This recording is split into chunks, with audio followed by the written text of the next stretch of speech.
பறவைகளில் அதிக நேரம் தியானத்தில் இருப்பது விஸ்வ பிரம்ம வாகனம் அன்னபக்ஷி.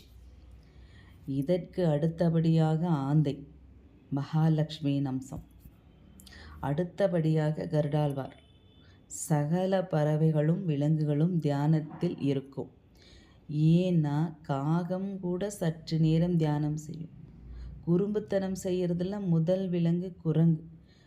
இது கூட சில நேரங்கள், சில வினாடி நேரத்தில் தியானத்தில் இருக்கும். மனதை மான் போல வச்சிருக்க வேண்டாம், இறுக பிடிச்சுக்கொள் அப்படிங்கிறதுக்காக தான் சிவபெருமான் தன்னுடைய கையில் மானை பிடித்து காட்டியுள்ளார்.